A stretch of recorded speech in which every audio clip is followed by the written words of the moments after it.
Assalamualaikum warahmatullahi wabarakatuh.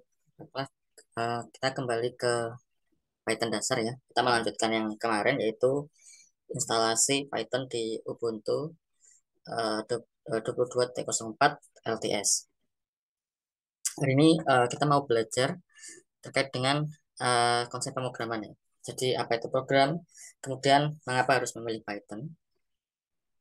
Oke, eh, baik. Ini adalah profil saya. Nama saya Zanza Fatomi. Saya sebagai asisten research dan freelancer di Upwork. Kemudian saya juga pernah menulis buku terkait dengan pemrograman dan komputasi numerik menggunakan Python. Buku itu sudah terbit di UGM Press dan mungkin sudah ada di perpustakaan teman-teman kuliah gitu ya, di perpustakaan perpustakaan universitas biasanya kayaknya sudah ada gitu. Oke, lanjut. Berikut adalah eh, apa namanya link profil saya ya, ada YouTube, buku dan lain-lain. Kalau mau apa namanya mungkin tanya-tanya silakan bisa via email atau Twitter gitu ya, atau mungkin di YouTube saya juga bisa. Oke, yang pertama adalah apa sih yang dibutuhkan untuk belajar bahasa pemrograman Python ya. Eh, jadi untuk memulai pemrograman Python ya menurut saya mungkin cuma laptop aja yang dibutuhkan ya, jadi komputer. Selanjutnya hampir tidak ada. Mungkin kemauan kita untuk belajar gitu. Eh, oh ya, untuk teman-teman yang sudah belajar Python dasar ya, atau Python basic, mungkin bisa di skip aja eh, apa namanya tutorial hari ini. Oke, ini ada outline-nya. Eh, apa itu pemrograman, kemudian mengenai Python dan historinya, instalasi Python kemarin sudah ya, ada Google Colab ya, kemudian dan lain-lain. Oke, yang pertama adalah apa itu pemrograman atau apa itu bahasa pemrograman? What is the programming language? Pemrograman adalah eh, aktivitas kita memberikan suatu komando atau instruksi untuk memprogram suatu komputer dengan menggunakan suatu kode-kode tertentu, gitu ya. Contoh, kita dapat menyuruh komputer untuk atau menginstruksikan komputer untuk menampilkan bilangan-bilangan prima dalam satu range tertentu. Misal dari 1 sampai 10, maka eh, bilangan primanya adalah 2, 3, 5, dan 7. Nah, itu bisa dilakukan oleh komputer. Tentu saja tidak apa namanya tugas-tugas yang sederhana saja, tapi juga bisa eh, tugas-tugas yang kompleks. Bahkan untuk saat ini ya sudah ada namanya teknologi machine learning atau deep learning sehingga komputer bisa berpikir sebagaimana menyerupai manusia gitu ya. Jadi komputer bisa memberikan decision making. Contoh yang paling nyata adalah uh, auto pilot maaf auto drive dari suatu mobil ya. Jadi itu menggunakan teknologi computer vision, kemudian menggunakan deep learning. Jadi kapan harus belok, kapan harus ngegas kayak gitu, itu instruksinya atau decision makingnya based on the deep learning gitu. Oke, itu untuk programming ya. Jadi saya ulangi bahwa programming adalah aktivitas untuk memberikan instruksi-instruksi uh, atau suatu program pada komputer dengan menggunakan kode-kode tertentu atau sintaks kode tertentu. Uh, Language ya, untuk programming language atau bahasa pemrograman merupakan notasi, sistem notasi tertentu untuk menulis suatu kode komputer gitu. Jadi kalau programming itu memberikan komando, maaf, maka bahasa pemrograman adalah sistem notasinya atau sistem bahasanya untuk menulis program pada komputer. Contohnya ada bahasa pemrograman C, ada Java, ada Python, ada JavaScript, ada Ruby, PHP, PHP, dan lain-lain. Banyak, masih banyak lagi ya. Cuma yang populer biasanya Python ya, Java, C, JavaScript, dan lain-lain. Oke. Nah ini suatu abstraksinya ya, abstraksi. Apa itu pemrograman dan bahasa pemrograman. Nah ini ada SpongeBob dalam dalam mode SpongeBob purba ya. Jadi ada episode tertentu yang SpongeBob itu dia SpongeBob purba. Terus di sini ada Zoro. Jadi kalau kita lihat Zoro ya, dia selalu tersesat gitu ya. Makanya dia ke universe-nya SpongeBob.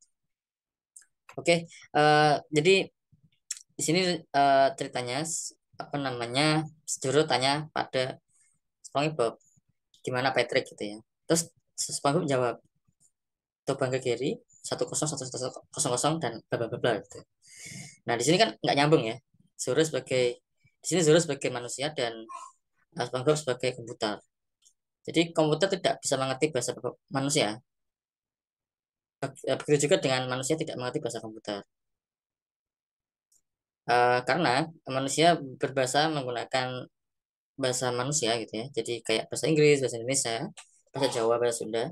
Jadi ada grammarnya, ada struktur uh, subjek predikat objeknya. Kalau komputer dia berkomunikasi berdasarkan bahasa biner gitu ya, atau bahasa binary.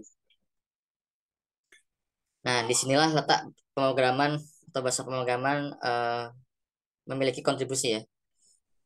Jadi kalau tadi cuma Zoro sama SpongeBob, sekarang ada Einstein. Nah, Einstein di sini sebagai interpret apa penerjemah atau jembatan antara SpongeBob dan sorry dari Zoro dan SpongeBob gitu ya.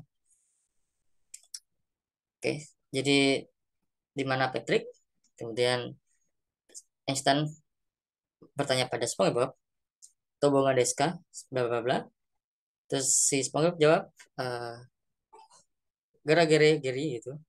Kemudian eh Einstein merespon pada Zoro, he said Patrick is on the journey of the West. Oke, kemudian terima kasih. Nah, di situ eh, terjadi suatu apa namanya komunikasi ya, terjadi suatu interaksi antara manusia dan komputer melalui bahasa pemrograman. Atau dalam ini Zoro pada SpongeBob purba melalui Einstein gitu. Jadi kesimpulannya adalah bahasa pemrograman itu hadir sebagai jembatan antara manusia dan komputer sebagai komunikasi atau sebagai media untuk memberikan instruksi oleh manusia untuk memberikan instruksi pada komputer kayak gitu. Oke lanjut. Nah ini ada banyak ya bahasa pemrograman. Ada Python, kemudian Java, kemudian C++, dan lain-lain. Nah setiap bahasa itu memiliki fungsional sendiri ya. Jadi uh, apa namanya dia memiliki untuk pemecahan permasalahan sendiri. Contoh misal C++ atau C gitu ya. Dia lebih ke cenderung yang sistemnya low level gitu ya, dekat dengan bahasa mesin. Untuk biasanya untuk apa namanya optimisasi program gitu. Kemudian ada Java. Java itu high level ya. Dia dekat dengan bahasa manusia. Jadi dia lebih digunakan untuk membuat program-program yang sifatnya itu eh, apa dekat dengan user gitu. Sama dengan Python juga, dia bahasa level tinggi atau high level programming language. Dia dekat dengan penggunanya dekat dengan apa eh, dekat dengan sisi user kayak gitu.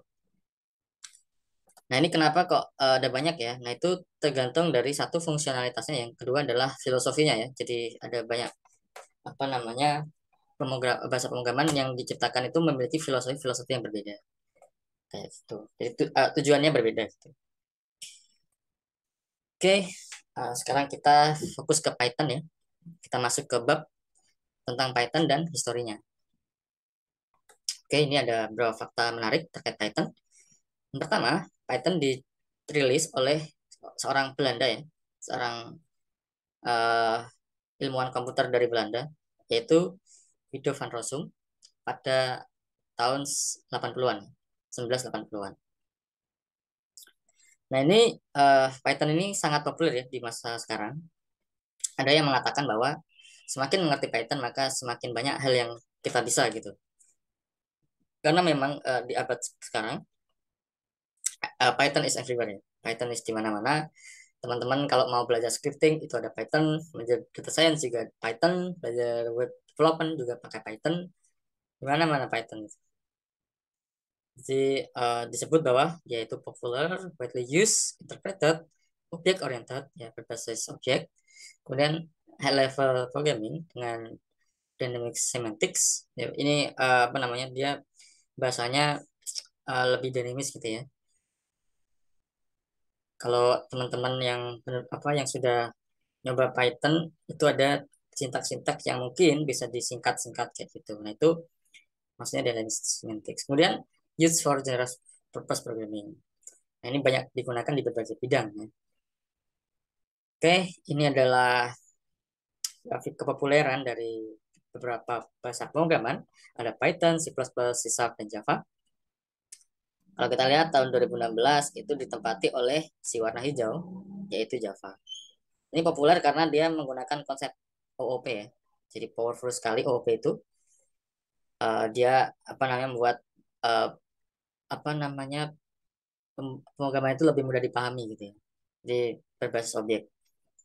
Kemudian semakin ke sini, di situ ada Python yang semakin menyusul ya. Kalau kita lihat Python itu 2016 dia paling tidak populer, sorry, ya dia paling tidak populer di antara empat ini ya. Tapi 2022 atau di tahun sekarang dia paling populer di antara keempat ini. Jadi luar biasa yang dilalui oleh Python. Karena hal ini ya tentu saja berkaitan dengan teknologi-teknologi baru seperti data science, machine learning, dan deep learning. Jadi sehingga membuat Python lebih populer untuk digunakan. Nah ini mirip dari grafik tadi ya, bahwa pada tahun Februari 2002 dia memiliki peringkat yang paling tinggi di antara 5 pemrograman lainnya. Dan terjadi peningkatan yang signifikan ya dari 2001 hingga 2002, dari 15,33%. Tertinggi peningkatannya dibanding uh, minat pemrograman bahasa lain. Oke, apa sih yang dimaksud dengan general purpose dari Python? Nah, ini general purpose Python itu maksudnya adalah Python digunakan di berbagai bidang ya. Ada bidang data science dan machine learning, kemudian data visualizations, kemudian web and internet development, kemudian desktop QE ya, graphical user interfaces, kemudian ada business application dan lain-lain. Nah, ini yang paling sering tuh di sini ya, data science dan machine learning. Karena kita nanti uh, kita ingin lebih belajar ke data science dan machine learning. Oke, nah ini kenapa kok dia populer di banyak bidang ya? Karena Python itu disupport oleh package-package yang powerful seperti NumPy, Scikit-learn, Keras, Python, Piano, Matplotlib, dan bla bla dan lainnya. Dan itu sifatnya adalah open source ya. Jadi teman-teman tinggal download dan itu free dan itu terus dikembangkan sampai sekarang. Makanya sekarang banyak apa namanya yang menggunakan Python karena itu tadi bahwa package-package-nya powerful gitu. Apa itu nanti, apa itu PyTorch, apa itu nanti Pandas. Nah, kita pelajari nanti ya. Selanjutnya kita ini pengenalan dulu gitu. Oke, uh, untuk hari ini kita sampai di sini saja. Uh, Terima kasih teman-teman. Mungkin selanjutnya kita pengenalan dari Jupyter Notebook atau mungkin materi yang lain. Oke, terima kasih. Wassalamualaikum warahmatullahi wabarakatuh.